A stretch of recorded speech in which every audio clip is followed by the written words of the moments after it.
Well, hello everyone. I'm Rosalinda Roman. I go by Rosalinda, and I'm here with my friend. What's Hi, your it's name? Ash Vyas. Hi, Ash. And this is Friends and Authors Live. We do this live stream once a week.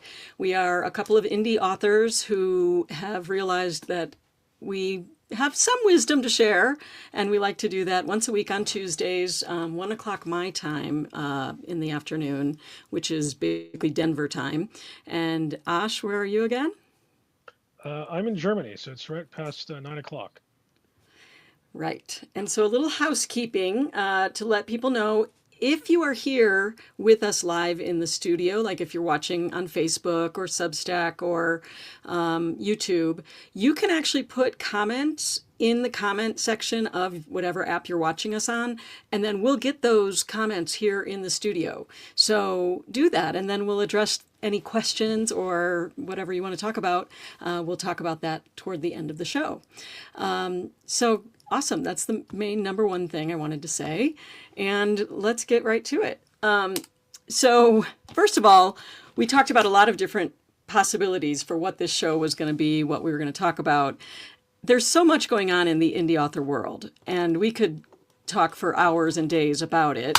But we've decided, I think, to really just kind of let's slow down and talk about some of the things that are working for us. And specifically, I think we're going to try to talk a little bit about maybe some of the apps that work for us. So, yeah, I think that's what we're going to talk about today.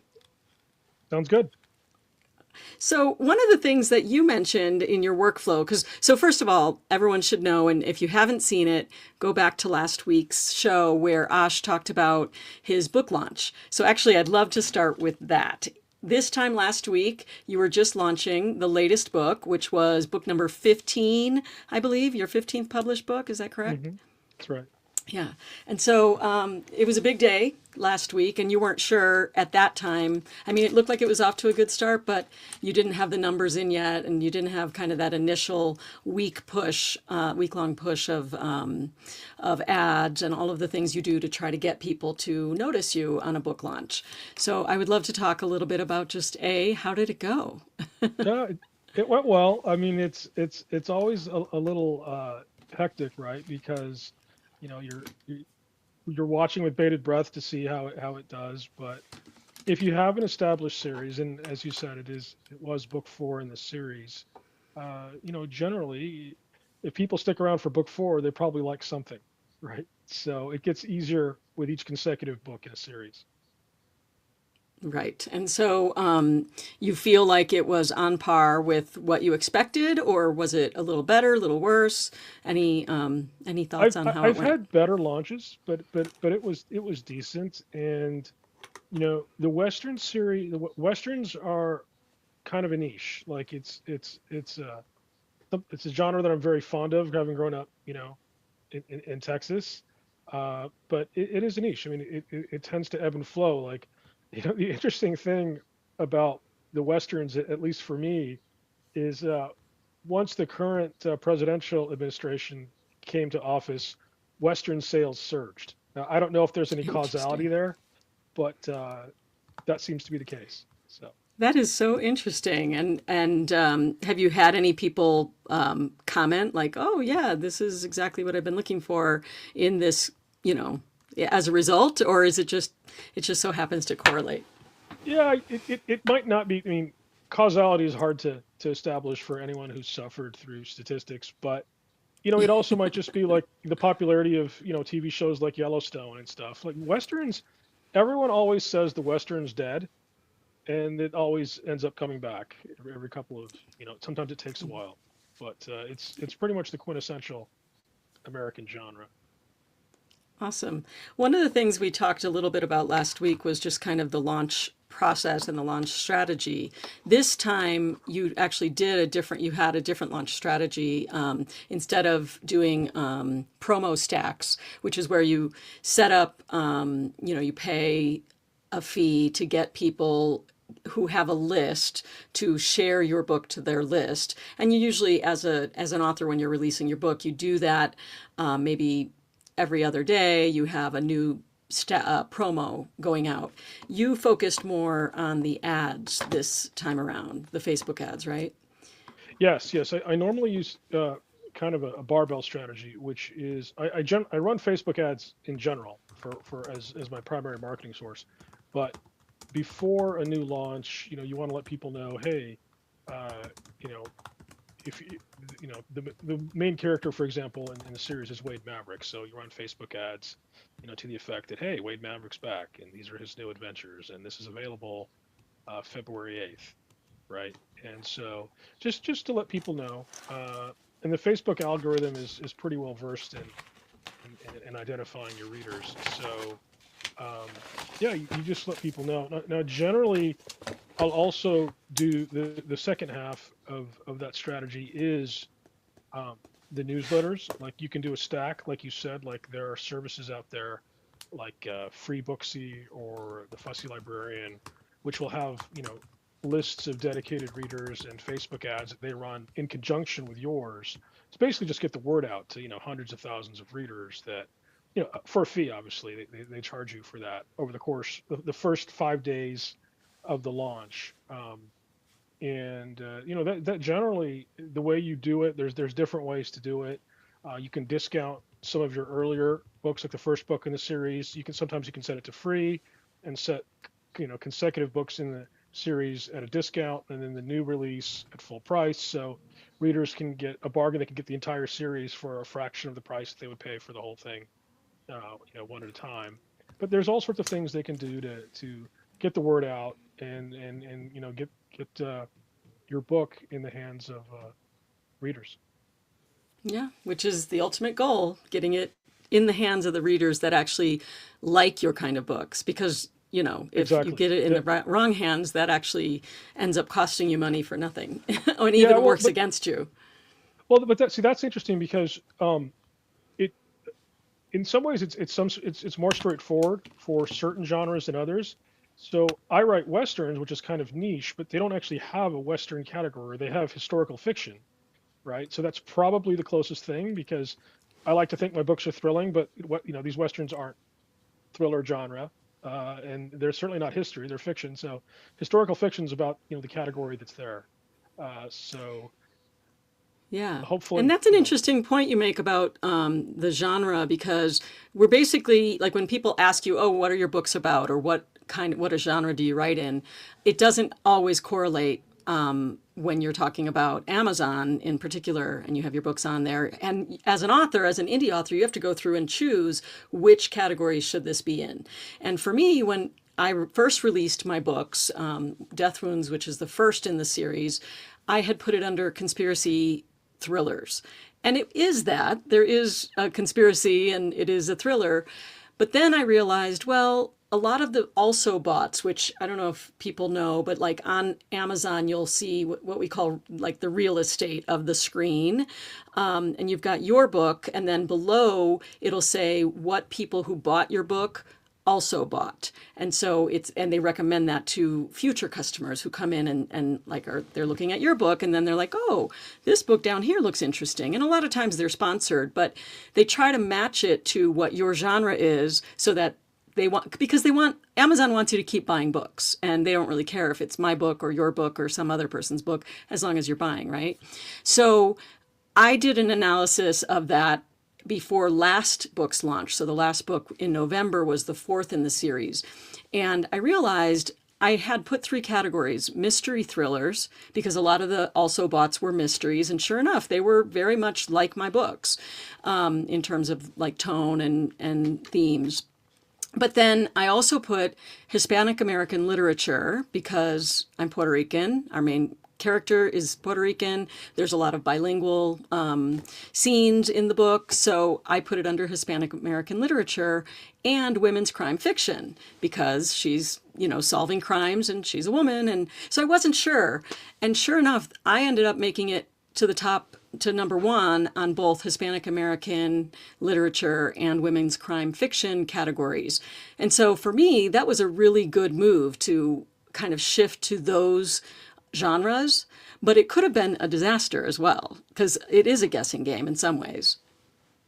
Yeah, it's a guessing game, and they're just kind of, uh, things you learn over time, generally from experienced authors who've gone through it and are kind enough to teach you. Like, for example, um, my Eagle Feather Saga series, the first series I wrote, I didn't really know how to market it in the beginning. I was new to Facebook ads, and I remember talking to an author, and I said, well, I think it's a decent book, but I guess people aren't that interested. It's fine. And he said, well, okay, well, what genre is it? I'm like, well, I wrote it for basically teenagers, right? So I guess young adults. So he said, well, who are you marketing it to? Like what? Because Facebook ads let you pick the age of folks, and the gender that you're marketing it to.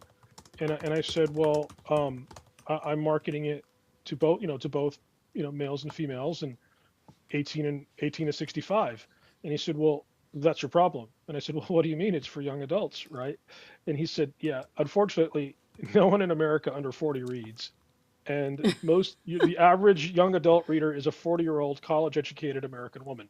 So he said, shift your marketing focus. And on a Facebook, you can do that with an ad. You can target which demographic you want. So literally, like I trusted him. So I raised the age from 26 to to uh, 65 and older. And Yeah. and some ads I actually ran targeting people 40 and over, and those are the most successful ads. 40-year-old college educated women, right? It's so So interesting. yeah, That's it's so it's interesting, isn't it? yeah, there's a lot to it that you kind of learn bit by bit.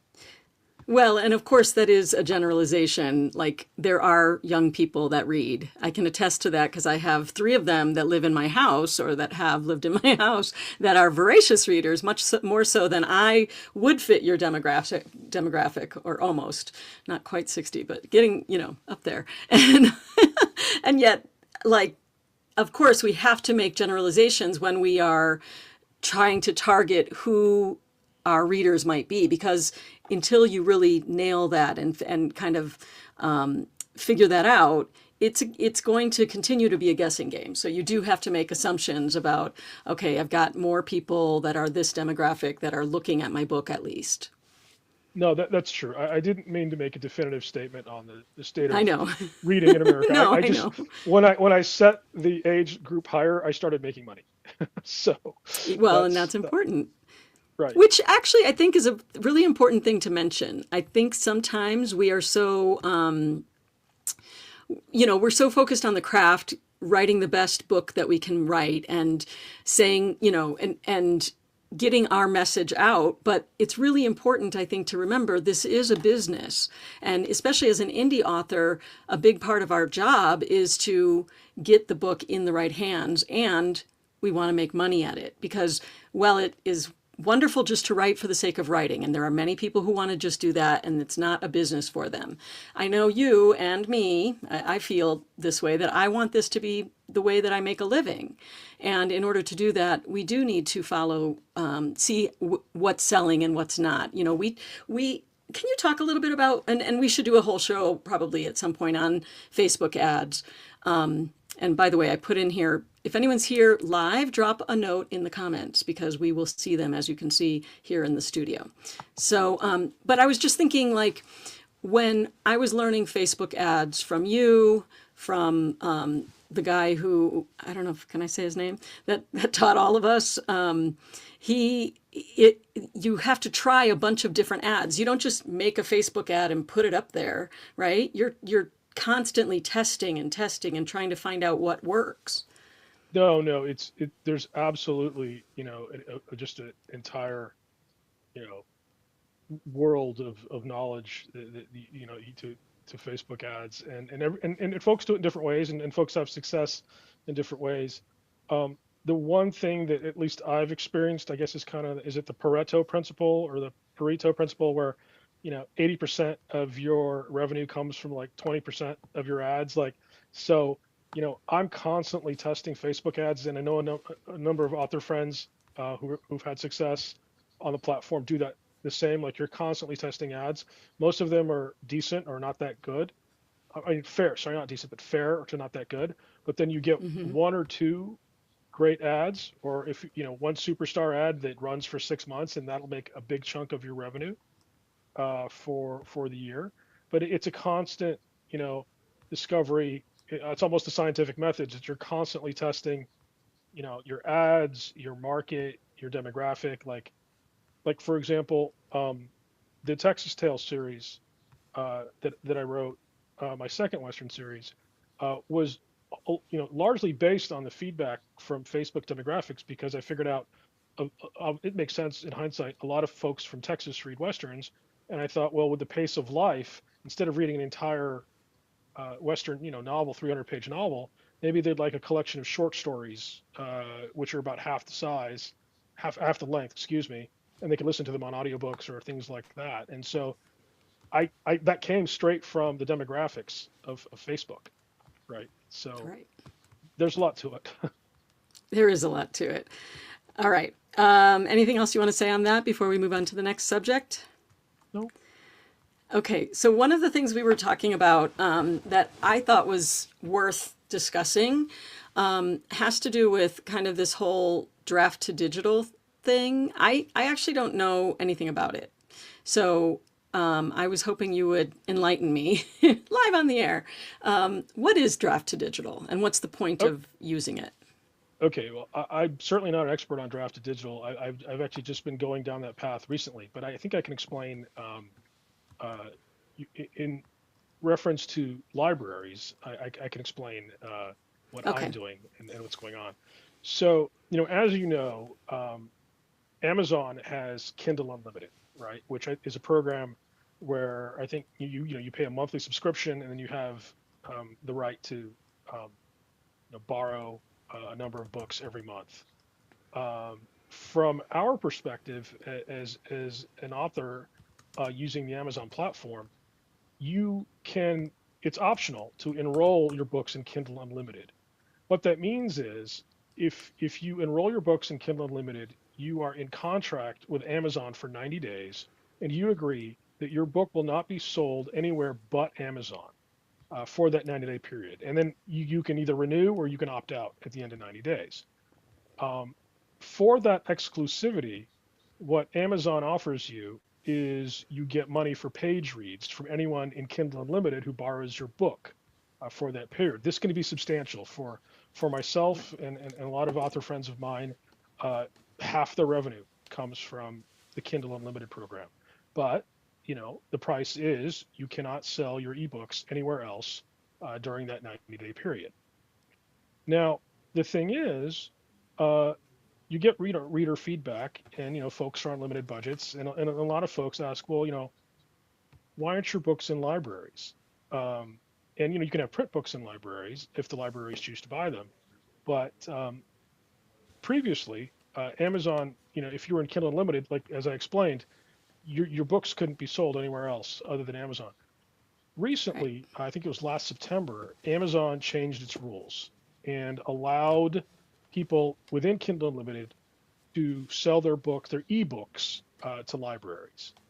And the way this program works is it works through another site called Draft to Digital, which is a distribution platform, uh, Right. and they have agreements with a number of online libraries. Like for example, I think the largest network for getting ebooks to libraries is called Overdrive. I think it's in 70 Yeah. countries and has, and basically, so basically what you do is you take the book you have, the ebook in say EPUB format or Word format. I think those are probably the two most common formats. You open a draft to digital account. It doesn't matter if you are in KU and within the 90-day contract period with Amazon, because Amazon has relaxed and changed that regulation. And generally, um, the libraries can pay for the books, the ebook, in one of two ways. They can buy it outright, uh, or they can pay you a fraction. I think it's 1/10 of the book every time someone checks it out. I think that varies by the institution. Uh, Sure. and from the author's perspective, one thing that librarians have actually told us is, ebooks are often cheaper than print books. So they've told us, like, sell the thing at multiples of what you sell your ebook, because if they buy it once, they're going to get multiple use out of it, and you're not going to.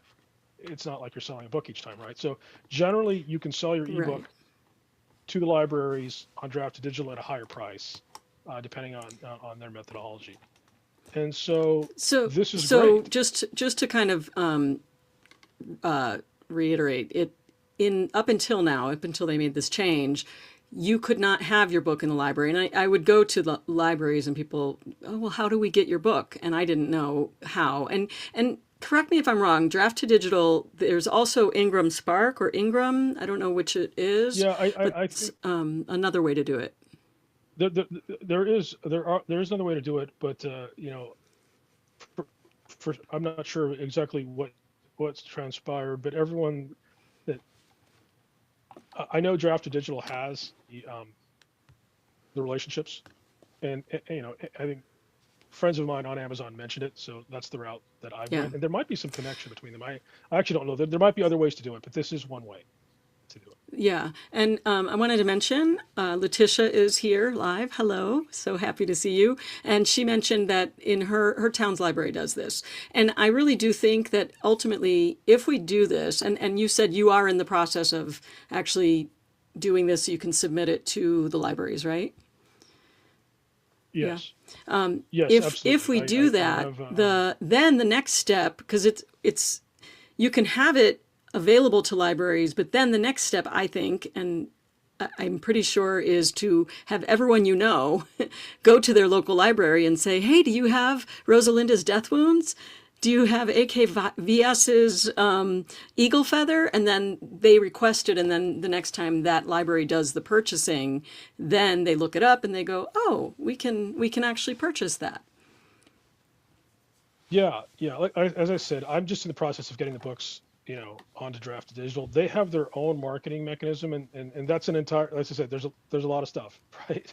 So that's an entirely new thing to figure out. Is okay now that they're at all of these libraries, or potentially available to all these libraries. How do you get the libraries to be interested in your ebooks, right? And that's the thing to stress. This is Right, only ebooks right. for now. Yeah.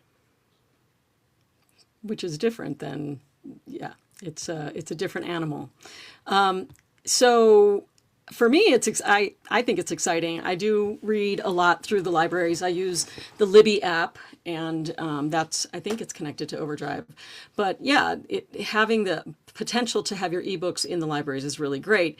That's different, however, than when we're talking about paperbacks. Now, people talk about all the time. So while you have to be exclusive in Amazon with your ebooks. So if you want to be in Kindle Unlimited, which, by the way, I'm in Kindle Unlimited for all my books except for my sailing memoir, and we can talk about that at some point why I took it out. But basically, bottom line was I was making no money that way, and I couldn't use my. I was reading some of these chapters on my Substack and on YouTube, and I wasn't allowed to do that because that's considered using that content somewhere else, and that would break the terms of Kindle Unlimited. So I took that book out of Kindle Unlimited and only sell it. But that's different than paperbacks. Like if I have my paperback on Amazon, which I do, I can put my books in other places. And that's what people say, going wide. You go wide as an author, as an indie author. A lot of people have their books in many places. They sell it on their own website. They sell it in local bookstores. They sell it in lots of different places. But that's a separate issue. And you get a lower percentage in Amazon for your paperbacks, I think, if you're not exclusive to Amazon. But a lot of people feel that's worth it because then they can go to their local bookstores and they can, put their books in other places. So specifically, the library thing you're talking about is the ebooks. Absolutely, absolutely. And audiobooks are an entirely different. We're like, there's different ways to do it, but a lot of folks I know uh, have their ebooks exclusive to Amazon because Amazon is the 800-pound gorilla. When between Amazon and Kindle Unlimited, the percentages are staggering of the ebook market that they control. However, you're Yeah. right, for print books or audiobooks, people often go wide, to Kobo, Apple Books, you name it. They don't limit those exclusively to Amazon. Awesome. Well, in the coming weeks, we're going to have a lot more, I think, on the libraries and the draft to digital and that whole process because you and I are both exploring that. So we'll definitely get into that, and people can put comments in questions in the comments in the replays, and we will address those questions in later weeks if you're not here live with us.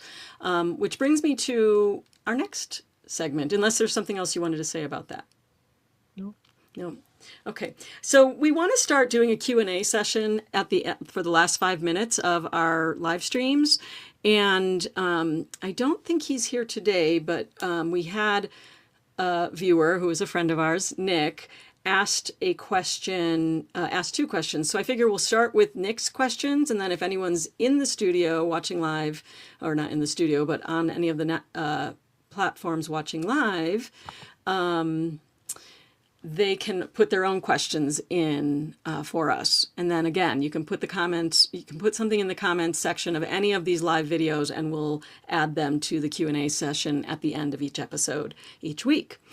So we're starting with Nick, who asked, how do you find the time to write with a family and a full-time job? And this one is definitely for you, Ash. I do have a full-time family, but writing is my full-time job. So that is a question Nick has for you. Yeah, no, it's definitely a challenge, and I think the only way it works for me is to wake up early.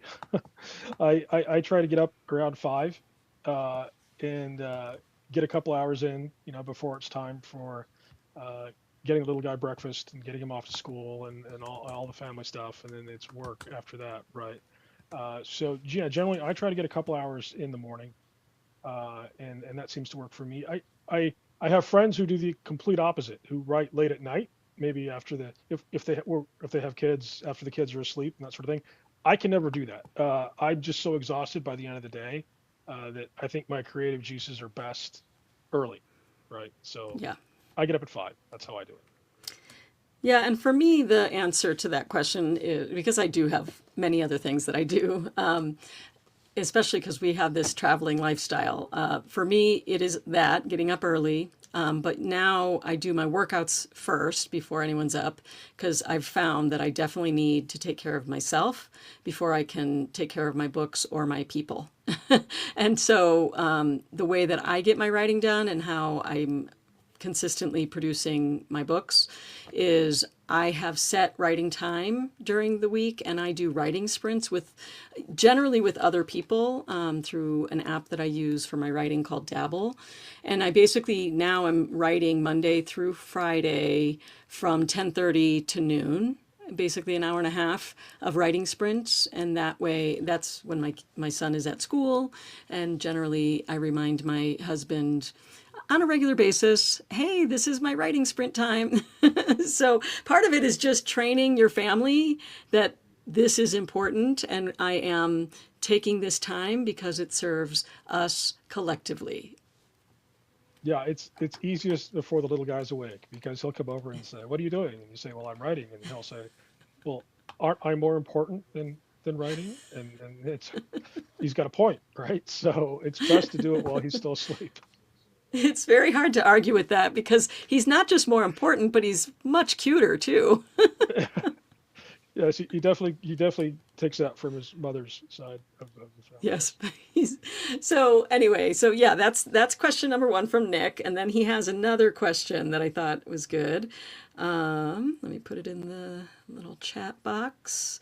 And if you are here live again, if this is your first time joining us live, this is you can put questions in the comment section. We'll see them in the studio, and then we can put them up here on the screen. So he asks, how do you deal with roadblocks to your writing? That's a very interesting question. Somebody once said to me in some writing workshop I went to, they said, surgeons don't have have surgeon block or surgery block, and they named a bunch of other careers. Like these people just do their job, and they, in the time prescribed, they just get their job done. But writers, we say, well, I've got writer's block. And we do. I mean, we've all sat there staring at the blank page and there are 0 words. And for me, I find I just have to write I tell myself one sentence or even like a few words. Just write something. And once I start, then more sentences come. But yeah, at the start of almost every writing sprint, I'm like, I don't know what to write. I have nothing to say every single time. So I remind myself, yes, you do. Just start writing and something will come. So that's my way. How about you, Ash? I trick myself, and I've learned uh, a second method as well. The one thing I do is I do, as I said, I'm more of a plotter, and I guess it's a pantser. So I have um, outlines for what I want to write. But one thing I've kind of learned is when I'm at the end of the day, when I'm done writing, I'll leave myself mid-sentence, or I'll leave my a paragraph unfinished that I wanted to finish, so it's bothering me until the next day because I want to get back there and finish that sentence or that paragraph. Oh, Uh, so you actually and leave it mid sentence? yeah, yeah, Oh, exactly. Because it bugs me for 24 hours, or that would until drive the me next morning when I feel like crazy. it definitely does, but it's effective. And as far Oh, as a I love roadblock it. I love it. or say writer's block, uh, a very experienced author gave me a great tip, which was always be working on 2 books at the same time. Now that doesn't mean you're writing ad hoc back and forth. Like for me, I'm primarily working on one book, but I have a second book that I'm working on as well. And if I get like, a roadblock where I can't figure out a scene or something's not right, or I need to fix a problem, or I need to make something more realistic, or there's just something bothering me that I haven't figured out, and I don't feel I have to figure it out before I can write more, I just switch to the next book, whether it's for one day or 2 days or a week. And then usually over the course of, like, as you said, going for walks, or sometimes the solution comes to you in the shower or whatever, it'll come to you and then you can go back to the first book. But if you have 2 books you're writing at the same time, you don't really have an excuse because it's so far I haven't had a roadblock in 2 books at the same time. Yeah.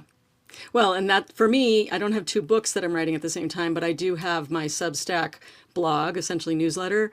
So right before this live stream, I just posted my reaction to the Bad Bunny Super Bowl, and so that's like using a totally different part of my brain than my mystery thrillers, right? So I think that's actually really good advice. Have something else you're working on, even if it's just journaling or something else that you can shift to a different kind of writing, to keep the creative juices flowing, but also not be so frustrated by your work that you want to throw it out the window.